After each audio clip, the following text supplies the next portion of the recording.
La enseñanza y el aprendizaje correcto. Un buen maestro clarifica sus propias ideas y las refuerza al enseñarlas. En el proceso de aprendizaje, tanto el maestro como el alumno están a la par. Ambos se encuentran en el mismo nivel de aprendizaje y a menos que compartan sus lecciones, les faltará convicción.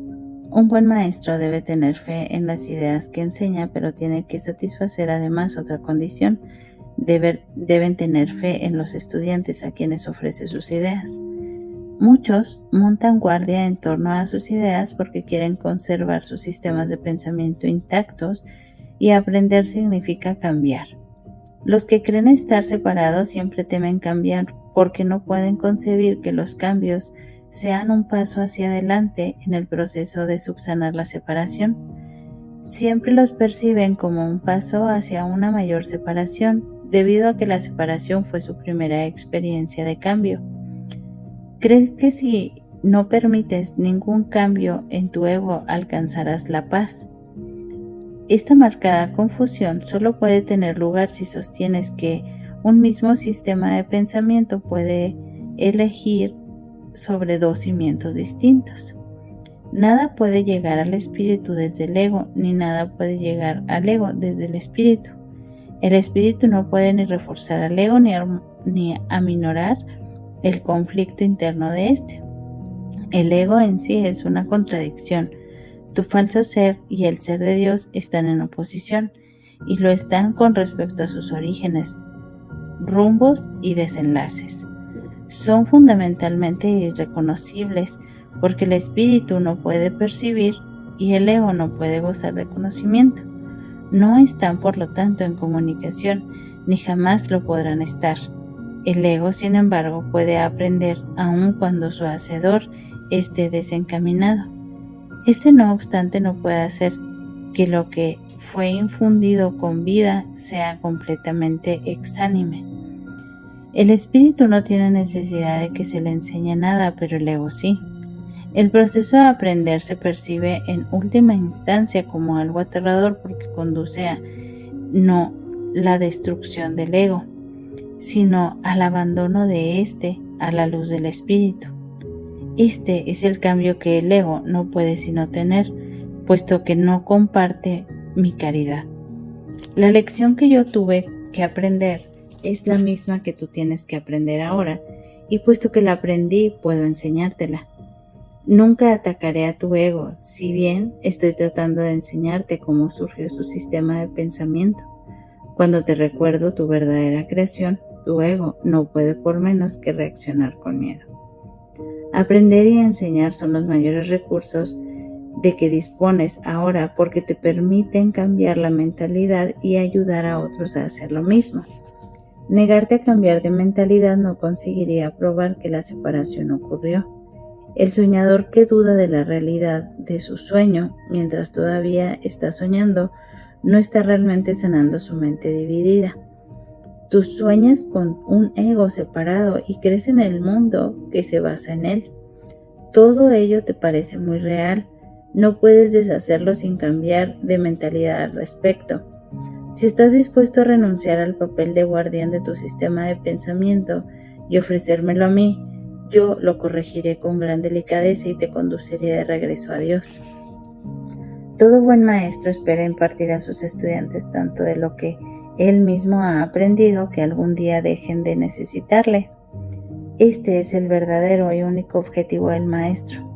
Es imposible convencer al ego de esto porque va en contra de todas sus leyes, pero recuerda que las leyes se promulgan para proteger la continuidad del sistema en el que cree el que las promulga.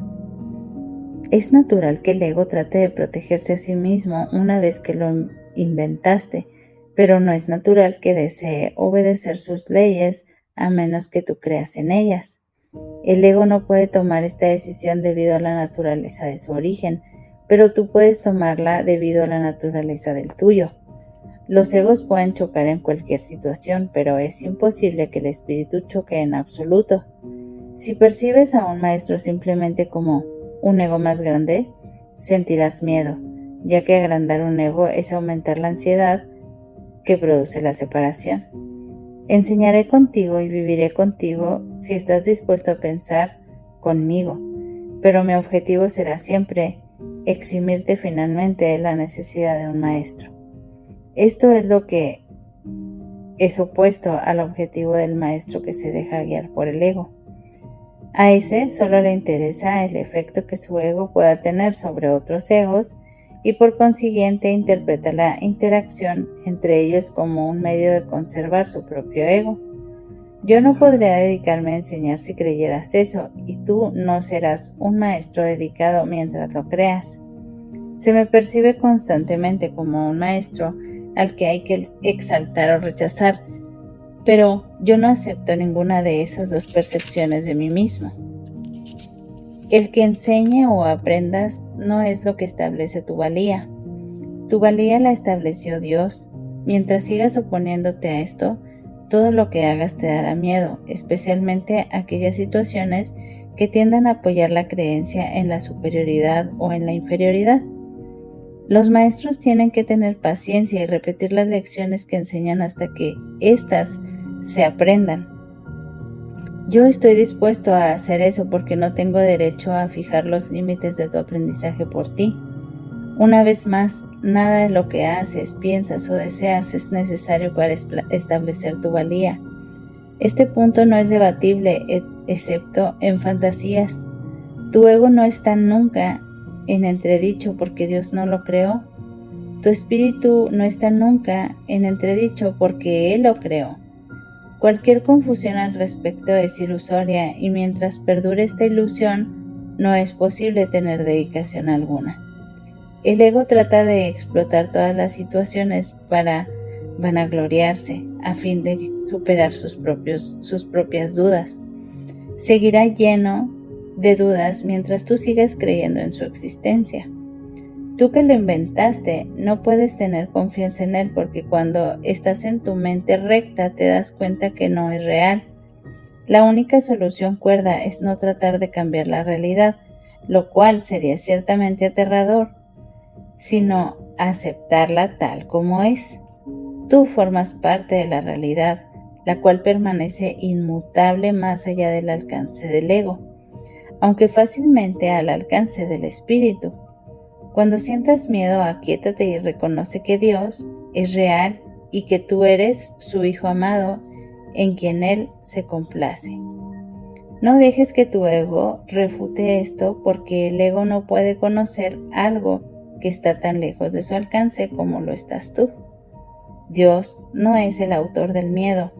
El autor del miedo eres tú. Has elegido crear una forma diferente a como crea Él. Y por lo tanto has hecho posible el que pueda tener miedo.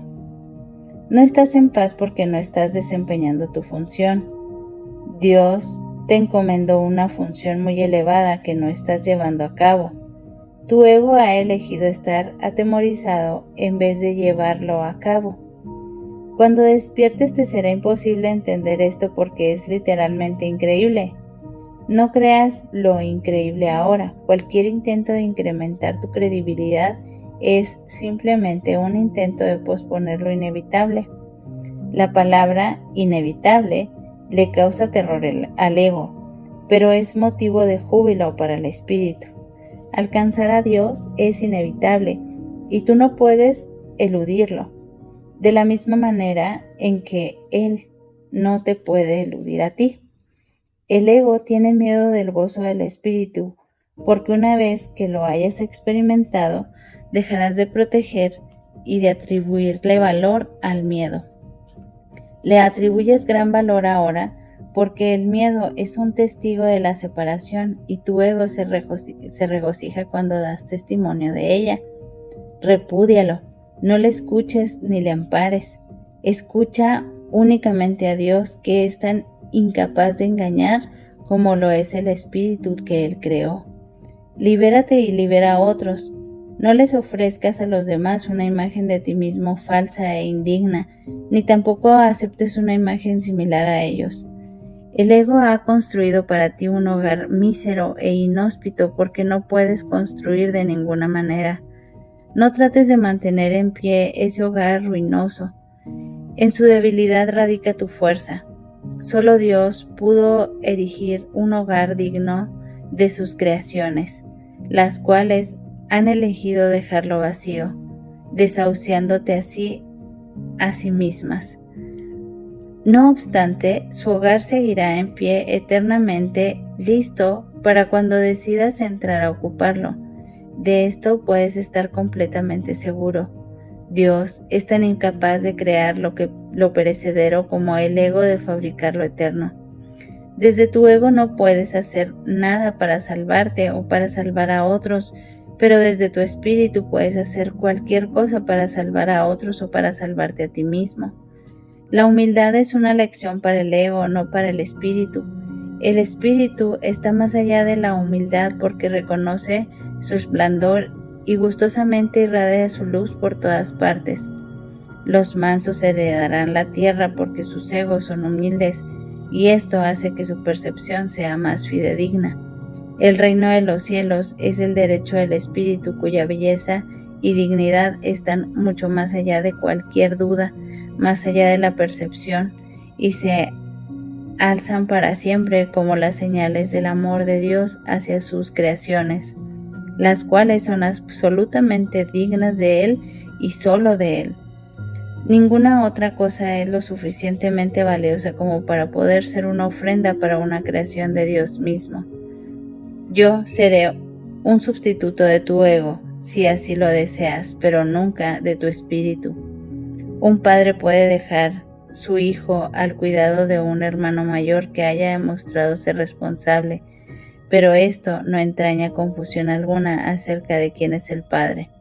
El hermano puede proteger del cuerpo y del ego del niño, pero eso no lleva a creer que él sea el padre. Me puedes confiar tu cuerpo y tu ego debido únicamente a que eso te permite desentenderte de ellos y me deja mostrarte que no son importantes. Yo no podía entender lo importantes que son para ti si yo mismo no hubiese estado tentado a creer en ellos. Aprendamos juntos esta lección para que juntos podamos liberarnos de tu cuerpo y de tu ego.